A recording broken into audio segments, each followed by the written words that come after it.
ನಮಸ್ಕಾರ, ನೀವು ನೋಡ್ತಾ ಇದ್ದೀರಾ ನ್ಯೂಸ್ 18. ನಾನು ನವಿತಾ ಜೈನ್. ರಾಜ್ಯಾಧ್ಯಕ್ಷ ಸ್ಥಾನಕ್ಕಾಗಿ ಈಗ ಬಿಜೆಪಿಯ ಹಿರಿಯ ನಾಯಕರ ನಡುವೆನೇ ಫೈಟ್ ಆರಂಭ ಆಗಿದೆ. ರಾಜ್ಯಾಧ್ಯಕ್ಷ ಯಾರಾಗ್ತಾರೆ ಅನ್ನುವ ಪ್ರಶ್ನೆಗೆ ಇನ್ನೂ ಉತ್ತರ ಸಿಕ್ಕಿಲ್ಲ. ಆದ್ರೆ ಮಾಜಿ ಸಚಿವ ಆರ್ ಅಶೋಕ್ ವಿರುದ್ಧ ಸೋಮಣ್ಣ ಗರಂ ಆಗಿದ್ದಾರೆ.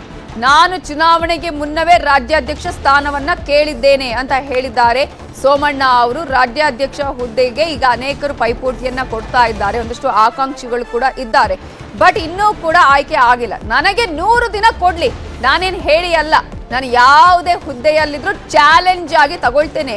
ರಾಜ್ಯಾಧ್ಯಕ್ಷ ಹುದ್ದೆಯಲ್ಲಿ ಹೇಗೆ ಕೆಲಸ ಮಾಡಬೇಕು ಅನ್ನೋದನ್ನ ನಾನು ತೋರಿಸ್ತೇನೆ.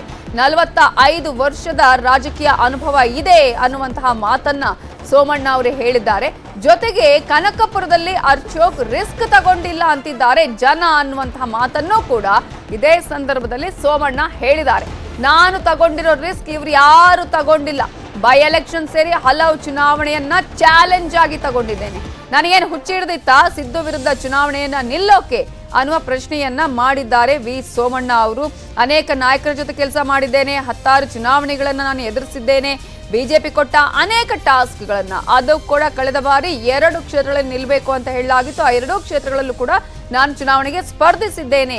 ಈಗ ನಾನು ರಾಜ್ಯಾಧ್ಯಕ್ಷ ಸ್ಥಾನ ಕೇಳ್ತಿದ್ದೀನಿ ಅನ್ನೋದು ಸೋಮಣ್ಣ ಅವರ ಮಾತು.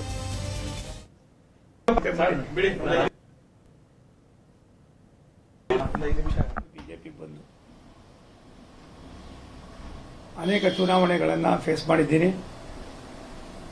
ಅವ್ರು ಕೊಟ್ಟಂತ ಎಲ್ಲಾ ಟಾಸ್ಕ್ಗಳನ್ನು ಕೂಡ ತುಂಬಾ ಸೀರಿಯಸ್ ಆಗಿ ತೆಗೆದುಕೊಂಡು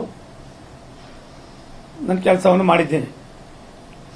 ವಿಶೇಷವಾಗಿ 45 ವರ್ಷಗಳ ಕಾಲ ರಾಜಕಾರಣದಲ್ಲಿ ಇಂಥ ಪರಿಸ್ಥಿತಿಯಲ್ಲಿ ಬಿಜೆಪಿಯನ್ನ ರಾಷ್ಟ್ರದ ನಮ್ಮೆಲ್ಲರ ನೆಚ್ಚಿನ ಪ್ರಧಾನಿಗಳಾದ ನರೇಂದ್ರ ಮೋದಿಯವರು ವಿಶ್ವಕ್ಕೆ ಒಂದು ದೊಡ್ಡ ಸಂದೇಶವನ್ನು ಕೊಡುವಾಗ ಮೊನ್ನೆಯ ಚುನಾವಣೆ ನಮಗೆ ಸಾಕಷ್ಟು ಹಿನ್ನಡೆ ಆಗಿದ್ದು ಯಾಕೆ ಏನು ಅನ್ನೋದನ್ನ ಈಗಾಗಲೇ ನಾವು ಸಾಕಷ್ಟು ವಿಚಾರಗಳನ್ನು ನಿಮಗೆಲ್ಲ ಗಮನಕ್ಕೆ ತಂದಿರೋದ್ರಿಂದ ಅದ್ರ ಬಗ್ಗೆ ಪರಾಮರ್ಶೆ ಮಾಡೋದು ಎಷ್ಟು ಮಟ್ಟಿಗೆ ಸರಿ ಅನ್ನೋದು ಕೂಡ ನನಗೆ ಗೊತ್ತಿರೋದ್ರಿಂದ ನಾನು ಎಲ್ಲರನ್ನೂ ಒಟ್ಟಿಗೆ ತೆಗೆದುಕೊಂಡು ಹೋಗ್ಬೇಕಾಯ್ತದೆ. ಸೋಮಣ್ಣವರು ಅದು ನಡೆಸೋಕ್ಕಾಯ್ತದ, ಅವ್ರಿಗೆ ಆ ಶಕ್ತಿ ಇದೆಯಾ, ಯಾರು ಕಂಡ್ರೆ ಎಲ್ಲರಿಗೂ ಬೈತಾರೆ ಅನ್ನುವ ಒಂದು ಭಾವನೆ ಇದೆ. ನಾನು ಇವತ್ತು ಯಾರ್ಯಾರು ದೊಡ್ಡವರು ಅಂತ ಹೇಳ್ತಾರೆ ಅವ್ರು ಎಲ್ಲರಿಗಿನ್ನ ಕೂಡ ನಂದು ಒಂದು ರೀತಿಯ ತೆರೆದ ಪುಸ್ತಕ. ಗೌರವಿತವಾಗಿ ರಾಜಕಾರಣವನ್ನ ಕೊಟ್ಟಂತ ಕೆಲಸವನ್ನ ಚಾಚು ತಪ್ಪದೆ ಮಾಡಿದ್ದೇನೆ.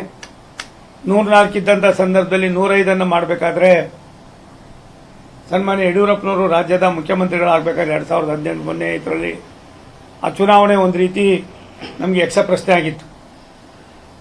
ಯಡಿಯೂರಪ್ಪನವರು, ಜಗದೀಶ್ ಶೆಟ್ಟರು, ಪ್ರಹ್ಲಾದ್ ಜೋಶಿ, ಈಶ್ವರಪ್ಪ ಇವರೆಲ್ಲ ಕುಂದುಗಳ ಆಯ್ಕೆ ಮಾಡಿಕೊಂಡ್ರು. ನಾನೊಬ್ಬನ್ನ ಚಿಂಚೋಳಿ ಕಳಿಸಿದ್ರು.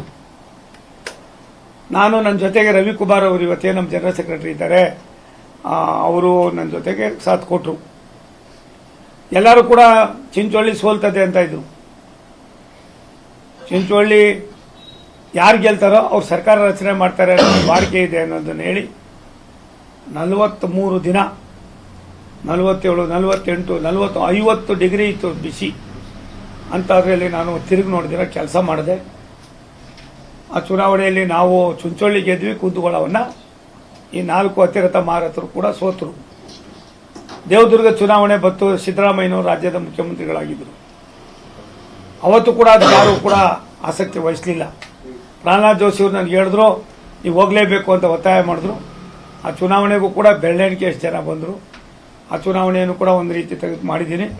ಅದಾದ ಮೇಲೆ ಬಸವ ಕಲ್ಯಾಣ ಇರ್ಬೋದು, ಮಸ್ಕಿ ಇರ್ಬೋದು, ಸಿಂದಗಿ ಇರ್ಬೋದು, ಮತ್ತೆ ಬೇರೆ ಬೇರೆ ಎಲ್ಲಕ್ಕಿಂತ ಮಿಗಿಲಾಗಿ ಲೋಕಸಭಾ ಚುನಾವಣೆಯಲ್ಲಿ ಸನ್ಮಾನ್ಯ ದೇವೇಗೌಡರು ತುಮಕೂರಲ್ಲಿ ನಿಂತಾಗ ನಮ್ಮ ಪಕ್ಷದ ಕರ್ನಾಟಕ ರಾಜ್ಯ ಘಟಕದ ಒಬ್ಬನೇ ಒಬ್ಬ ನಾಯಕನು ಕೂಡ ಅಲ್ಲಿ ಬಂದು ತಿರುಗಿ ನೋಡಕ್ತಾ ಎದುರ್ಕೊಳ್ಳೋರು. ಸನ್ಮಾನ್ಯ ರಾಷ್ಟ್ರೀಯ ನಮ್ಮ ನಾಯಕರಾದ ಅಮಿತ್ ಶಾ ಅವರು ಒಬ್ಬರು ಬಿಟ್ಟರೆ ಇನ್ನಾರು ಬರಲಿಲ್ಲ. ಆ ಚುನಾವಣೆಯಲ್ಲಿ ಪಕ್ಷ ನನಗೆ ಕೊಟ್ಟಿರ್ತಕ್ಕಂಥ ಟಾಸ್ಕನ್ನು ಏನಾರು ಮಾಡಬೇಕು ಅಂತ ಹೇಳಿ ನಾನು ಆ ಕೆಲಸವನ್ನು ಕೂಡ ಮಾಡಿ ಅದರಲ್ಲೂ ಕೂಡ ನಾವು ಸಫಲರಾಗಿದ್ದೇವೆ. ನಾನು ಈಗಾಗಲೇ ಪಕ್ಷದ ಬಹುತೇಕ ವರಿಷ್ಠರಿಗೆ ವಿನಂತಿ ಮಾಡಿದ್ದೀನಿ, ದಯಮಾಡಿ 1.5 ತಿಂಗಳಿಂದ ನನಗೂ ಕೆಲಸ ಇಲ್ಲ. 24/7 ಕೆಲಸ ಮಾಡ್ತಕ್ಕಂಥವ್ ನಾನು, ಕಾಯಕ ನಂದು. ಒಂದು ಅವಕಾಶ ಮಾಡಿಕೊಡಿ. ಇದು ಉದ್ಯೋಗ ಅಲ್ಲ, ಇದು ಉದ್ಯೋಗನೂ ಅಲ್ಲ, ಇಲ್ಲ ಇನ್ನೇನೂ ಅಲ್ಲ. ಅವಕಾಶ ಮಾಡಿಕೊಡಿ. ನನ್ನ 45 ವರ್ಷದ ರಾಜಕಾರಣದಲ್ಲಿ ನಾನೇ ಕಲ್ತಿರ್ತಕ್ಕಂಥ ಕೆಲವು ವಿಚಾರಗಳನ್ನು ಸಾಮಾನ್ಯ ಜನರಿಗೆ ಕೊಂಡೊಯ್ತಕ್ಕಂಥ ಜೊತೆಯಲ್ಲಿ 100 ದಿನಗಳ ಕಾಲ ಕೊಡಿ ನನಗೆ. ಆ 100 ದಿನಗಳಲ್ಲಿ ಎಲ್ಲರನ್ನೂ ಕೂಡ ಒಟ್ಟಿಗೆ ಕರ್ಕೊಂಡು ಹೋಗೋದ್ರ ಜೊತೆಯಲ್ಲಿ ಪಕ್ಷದ ಸಂಘಟನೆಯಲ್ಲಿ ಸೋಮಣ್ಣ ಅವರು ಅಧ್ಯಕ್ಷ ಸ್ಥಾನಕ್ಕೆ ಬೇಡಿಕೆ ಇಟ್ಟಿರುವ ಬಗ್ಗೆ ಮಂಡ್ಯದಲ್ಲಿ ಮಾಜಿ ಸಿಎಂ ಸದಾನಂದ ಗೌಡ ಅವರು ಮಾತನಾಡಿದ್ದಾರೆ. ಕೇಳಿದವರಿಗೆಲ್ಲ ಅಧ್ಯಕ್ಷ ಸ್ಥಾನ ಕೊಡೋದಿಕ್ಕಾಗಲ್ಲ ಅನ್ನುವ ಮೂಲಕ ಸೋಮಣ್ಣ ಅವರಿಗೆ ಅಧ್ಯಕ್ಷ ಸ್ಥಾನ ಸಿಗಲ್ಲ ಅನ್ನುವ ರೀತಿ ಮಾತನಾಡಿದ್ದಾರೆ. ನೋಡಿ, ಆಯ್ಕೆಯನ್ನ ಎಲ್ಲವನ್ನ ನೋಡಿ ಸರ್, ಕೇಳಿದವರಿಗೆಲ್ಲ ಅಧ್ಯಕ್ಷ ಸ್ಥಾನ ಕೊಡ್ಲಿಕ್ಕೆ ಆಗುದಿಲ್ಲ. ತುಂಬ ಜನ ಕೇಳ್ತಾ ಇರ್ತಾರೆ ನಮಗೂ ಕೊಡಿ ಅಂತ. ಹಾಗೆಲ್ಲ ಕೊಡೋಕ್ಕೆ ಆಗಲ್ಲ. ಅಧ್ಯಕ್ಷರ ಆಯ್ಕೆಯನ್ನ ಎಲ್ಲವನ್ನ ನೋಡಿ ಈಗ ನಡೆದಂಥ ರಾಜಕೀಯ ವಿದ್ಯಮಾನಗಳು, ಇದರಲ್ಲಿ ಏನೆಲ್ಲ ವ್ಯತ್ಯಾಸಗಳಾಗಿದೆ, ಇದನ್ನು ಕೂಡ ಸರಿ ಮಾಡಬಲ್ಲಂತ ಒಬ್ಬ ಅತ್ಯಂತ ಯಶಸ್ವಿ ಅಧ್ಯಕ್ಷನನ್ನು ಕೊಡ್ಬೋದು. ನಾನು ವ್ಯಕ್ತಿಗತವಾಗಿ ಯಾರ ಬಗ್ಗೆನೂ ಮಾತಾಡಲ್ಲ ಸರ್. 3ನೇ ತಾರೀಕಿಗೆ ನಮ್ಮ ಅಧಿವೇಶನ ಇದೆ. ಅದಕ್ಕೆ ಮೊದಲು ಒಳ್ಳೆ ಸಮರ್ಥ ವಿರೋಧ ಪಕ್ಷ ನಾಯಕರು. ಇದರ ಬಗ್ಗೆ ಇನ್ನಷ್ಟು ಡೀಟೇಲ್ಸ್ ಕೊಡೋದಕ್ಕೆ ನಮ್ಮ ರಿಪೋರ್ಟರ್ ಕೃಷ್ಣ ನೇರ ಸಂಪರ್ಕದಲ್ಲಿ ಜಾಯ್ನ್ ಆಗಿದ್ದಾರೆ. ಕೃಷ್ಣ, ಚುನಾವಣೆ ಆಯ್ತು, ಫಲಿತಾಂಶ ಬಂದು 1 ತಿಂಗಳ ಮೇಲೆ ಕಳೆದ್ರೂ ಕೂಡ ಇನ್ನೂ ಕೂಡ ರಾಜ್ಯಾಧ್ಯಕ್ಷ ವಿಪಕ್ಷ ನಾಯಕನ ಆಯ್ಕೆಗೆ ಇನ್ನೂ ಕೂಡ ಬಿಜೆಪಿ ಮನಸ್ಸು ಮಾಡುವ ಹಾಗೆ ಕಾಣಿಸ್ತಾ ಇಲ್ಲ. ಅಧಿವೇಶನ ಸಂದರ್ಭದಲ್ಲಾದ್ರೂ ಆಗುತ್ತಾ ಅನ್ನುವಂತಹ ಪ್ರಶ್ನೆ ಈಗ ಅನೇಕರು ಕೂಡ ಈಗ ಒತ್ತಾಯವನ್ನ ಮಾಡ್ತಿದ್ದಾರೆ. ಅದರಲ್ಲಿ ಪ್ರಮುಖವಾಗಿ ಈಗ ಸೋಮಣ್ಣ ಅವರಿಗೆ ಕೊಡುವಂತಹ ಚಾನ್ಸಸ್ ಎಷ್ಟರ ಮಟ್ಟಿಗೆ ಕಾಣಿಸ್ತದೆ, ಪ್ರಾದೇಶಿಕ ಆಗಿರ್ಬೋದು ಅಥವಾ ಜಾತಿವಾರು ಲೆಕ್ಕಾಚಾರವನ್ನ ಹಾಕಿಕೊಂಡ ಸಂದರ್ಭದಲ್ಲಿ?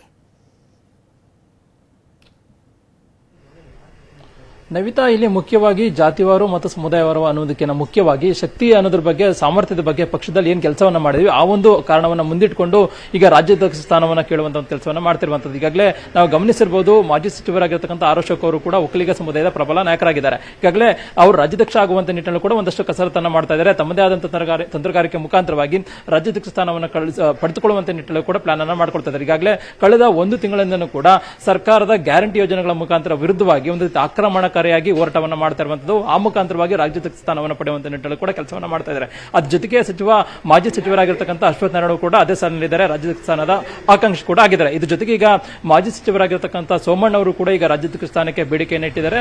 ಸೋಮಣ್ಣ ಅವರು ಪಕ್ಷದಲ್ಲಿ ಸೀನಿಯರ್ ಆಗಿದ್ದೀನಿ, 45 ವರ್ಷಗಳ ಕಾಲ ಪಕ್ಷದಲ್ಲಿ ಸೇವೆ ಸಲ್ಲಿಸಿದ್ದೀನಿ. ಅದ್ರ ಜೊತೆಗೆ ಮುಖ್ಯವಾಗಿ ಪಕ್ಷ ಕೊಟ್ಟಂತ ರಿಸ್ಕ್ ಏನಿದೆ ಅದನ್ನ ಅತ್ಯಂತ ಚಾಲೆಂಜ್ ಆಗಿ ತೆಗೆದುಕೊಂಡು ಅತ್ಯಂತ ಶ್ರಮಪಟ್ಟು ಕೆಲಸವನ್ನ ಮಾಡಿದ್ದೇನೆ. ನಾನು ತೆಗೆದುಕೊಂಡಿರುವಂತಹ ರಿಸ್ಕ್ ಯಾರು ಕೂಡ ಬೇರೆ ಯಾರು ನಾಯಕರು ಕೂಡ ತೆಗೆದುಕೊಂಡಿಲ್ಲ. ಹಾಗಾಗಿ ನನ್ನನ್ನ ಪಕ್ಷ ಗಂಭೀರವಾಗಿ ಪರಿಗಣಿಸಬೇಕು ಅನ್ನುವಂಥದ್ದು. ಈಗಾಗಲೇ ಸೋಮಣ್ಣ ಅವರು 2 ಕ್ಷೇತ್ರಗಳಲ್ಲಿ ನಿಂತು ಸೋಲನ್ನ ಕಂಡಿದ್ದಾರೆ. ಆದರೆ ಒಂದು ಕ್ಷೇತ್ರದಲ್ಲಿ ವರ್ಣಾದಲ್ಲಿ ವಿಧಾನಸಭಾ ಕ್ಷೇತ್ರಕ್ಕೆ ಸ್ಪರ್ಧೆ ಮಾಡುವಂತಹ ವಿಚಾರದಲ್ಲಿ ಹೈಕಮಾಂಡ್ ತೀರ್ಮಾನ ಮಾಡಿರುವಂತದ್ದು. ಆ ಕಾರಣಕ್ಕೋಸ್ಕರವಾಗಿ ಹೈಕಮಾಂಡ್ ಏನ್ ನಾಯಕರು ಏನ್ ಟಾಸ್ಕ್ ಅನ್ನ ಕೊಟ್ಟಿದ್ರು ಅದನ್ನ ಅತ್ಯಂತ ಶ್ರಮಪಟ್ಟು ಕೆಲಸವನ್ನ ಮಾಡಿದರೆ. ಚುನಾವಣೆಯಲ್ಲಿ ನಾನು ಸೋತಿರಬಹುದು, ಆದರೆ ಪಕ್ಷ ಕೊಟ್ಟಂತಹ ಒಂದು ಟಾಸ್ಕ್ ಏನಿದೆ ಅದರಲ್ಲಿ ನಾನು ಸೋತಿಲ್ಲ, ಗೆದ್ದಿದ್ದೇನೆ. ಹೀಗಾಗಿ ನನ್ನನ್ನ ಅವರು ರಾಜ್ಯಾಧ್ಯಕ್ಷ ಸ್ಥಾನವನ್ನ ಮಾಡಬೇಕು ಅನ್ನೋದ್ರ ಬಗ್ಗೆ ಕೂಡ ಸೋಮಣ್ಣ ಅವರು ಪಟ್ಟನ್ನ ಹಿಡಿದಿರುವಂತದ್ದು. ಈಗಾಗಲೇ ಹೈಕಮಾಂಡ್ ಮಟ್ಟದಲ್ಲೂ ಕೂಡ ವಿರೋಧ ಪಕ್ಷ ನಾಯಕ ಆಗಿರಬಹುದು ಮತ್ತೆ ರಾಜ್ಯಾಧ್ಯಕ್ಷ ಸ್ಥಾನದ ಆಯ್ಕೆ ವಿಚಾರವಾಗಿ ಕೂಡ ದೊಡ್ಡ ಮಟ್ಟದಲ್ಲಿ ಚರ್ಚೆ ಆಗ್ತಾ ಇದೆ. ಆಯ್ಕೆ ಮಾಡುವಂತ ಯಾರಿಗೆ ಮಾಡಬೇಕು ಅನ್ನೋದ್ರ ಬಗ್ಗೆ ಕೂಡ ಒಂದಷ್ಟು ಮಾನದಂಡಗಳ ಆಧಾರದ ಮೇಲೆ ಕೂಡ ಒಂದಷ್ಟು ಚರ್ಚೆ ಆಗ್ತಾ ಇದೆ. ಹೀಗಾಗಿ ಈ ಒಂದು ಬೆನ್ನಲ್ಲೇ ಈಗ ಸೋಮಣ್ಣ ಅವರು ಕೂಡ ರಾಜ್ಯಾಧ್ಯಕ್ಷ ಸ್ಥಾನಕ್ಕಾಗಿ ಬೇಡಿಕೆಯನ್ನು ಇಟ್ಟಿದ್ದಾರೆ. ಒಂದ್ ಕಡೆಗೆ ಬಿಜೆಪಿಲಿ ಅಂದ್ರೆ ಒಕ್ಕಲಿಗರಿಗೆ ರಾಜ್ಯಾಧ್ಯಕ್ಷ ಸ್ಥಾನ ಕೊಡುವಂತದ್ದು ಮತ್ತೆ ವಿರೋಧ ಪಕ್ಷ ನಾಯಕರಿಗೆ ಲಿಂಗಾಯತ ಸಮುದಾಯಕ್ಕೆ ಕೊಡಬೇಕು ಅನ್ನೋದ್ರ ಬಗ್ಗೆ ಕೂಡ ಹೈಕಮಾಂಡ್ ಮಾಡ್ತಾ ಚರ್ಚೆ ಆಗ್ತದೆ. ಈಗ ಸೋಮಣ್ಣ ಆಗಿರಬಹುದು, ಅಶೋಕ್ ಆಗಿರಬಹುದು, ಅಶ್ವತ್ಥನಾರಾಯಣ ಆಗಿರಬಹುದು, ಹೀಗೆ ಪ್ರಮುಖವಾದಂತಹ ವಿವಿಧ ಸಮುದಾಯದ ಪ್ರಬಲ ನಾಯಕರು ಈಗಾಗಲೇ ರಾಜ್ಯಾಧ್ಯಕ್ಷ ಸ್ಥಾನ ಆಗಿರಬಹುದು ಮತ್ತೆ ವಿರೋಧ ಪಕ್ಷ ಸ್ಥಾನಕ್ಕೆ ಬೇಡಿಕೆಯನ್ನು ನೀಡ್ತಾ ಇದ್ದಾರೆ. ಆದರೆ ಹೈಕಮಾಂಡ್ ನಾಯಕರು ಯಾವ ರೀತಿ ಇದಂತಹ ನಿಲುವನ್ನ ತೆಗೆದುಕೊಳ್ತಾರೆ ಅನ್ನೋದು ಕೂಡ ಸಾಕಷ್ಟು ಕುತೂಹಲ ಮೂಡಿಸಿದೆ. ಈಗಾಗಲೇ ಸೋಮಣ್ಣ ಅವರು ಕೂಡ ಚುನಾವಣೆಯಲ್ಲಿ ಸೋತಿದ್ದಾರೆ. ಆದರೆ ಪಕ್ಷದಲ್ಲಿ ಎಲ್ಲೂ ಕೂಡ ಸೋತು ಚುನಾವಣೆಯಲ್ಲಿ ಏನು ಪಕ್ಷದ ಕಾರ್ಯಚಟುವಟಿಕೆಗಳಲ್ಲಿ ಸಭೆಯಲ್ಲಿ ಏನಾದ್ರೂ ಅಭಿಪ್ರಾಯ ಸಂಗ್ರಹ ಮಾಡಿದ ಸಮಯ ಅದನ್ನೇ ಮಾನದಂಡವಾಗಿ ಇಟ್ಟುಕೊಂಡು ಅಧ್ಯಕ್ಷರನ್ನ ನೇಮಕ ಮಾಡುವ ಚಾನ್ಸಸ್ ಇದೆಯಾ ಹೇಗೆ ಅಂತ. ಅದರ ಜೊತೆಗೆ ಈಗ ಒಂದ್ ಕಡೆ ಆರ್ ಅಶೋಕ್ ಅವರ ವಿರುದ್ಧ ಕೂಡ ಇವರು ಈಗ ಹರಿಹಾಯ್ದಿದ್ದಾರೆ ಎಲೆಕ್ಷನ್ ನ ವಿಚಾರಕ್ಕೆ ಸಂಬಂಧಪಟ್ಟ ಹಾಗೆ. ಸೊ ಏನೆಲ್ಲ ಲೆಕ್ಕಾಚಾರಗಳನ್ನ ಇಟ್ಟುಕೊಳ್ಳಲಾಗ್ತಾ ಇದೆ ಇಲ್ಲಿ? ನವಿತಾ, ಖಂಡಿತವಾಗ್ಲು ಅಂದ್ರೆ ಪಕ್ಷದ ರಾಜ್ಯಾಧ್ಯಕ್ಷ ಸ್ಥಾನ ಆಗಿರ್ಬೋದು ಮತ್ತೆ ವಿರೋಧ ಪಕ್ಷ ಸ್ಥಾನ ಆಯ್ಕೆ ವಿಚಾರವಾಗಿ ಪಕ್ಷದ ಪದಾಧಿಕಾರಿಗಳಾಗಿರ್ಬೋದು ಮತ್ತೆ ಶಾಸಕರ ಅಭಿಪ್ರಾಯವನ್ನು ಸಂಗ್ರಹ ಮಾಡೇನೆ ಮುಂದಿನ ತೀರ್ಮಾನವನ್ನ ಹೈಕಮಾಂಡ್ ಮಾಡುವಂತದ್ದು. ಆದ್ರೆ ಈಗ ಸದ್ಯಕ್ಕೆ ಸೋಮಣ್ಣ ಅವರು ಸೋತಿದ್ದಾರೆ.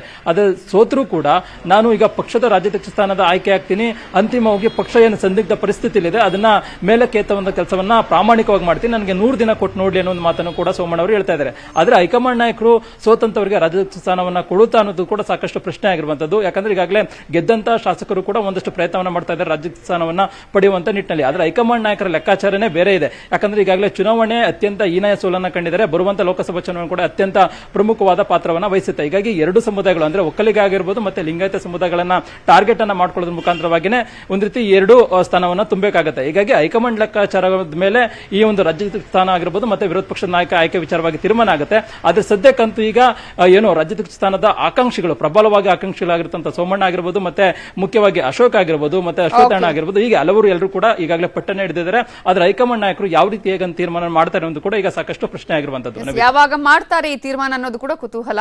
Thank you so much Krishna ಡೀಟೇಲ್ಸ್ಗೆ.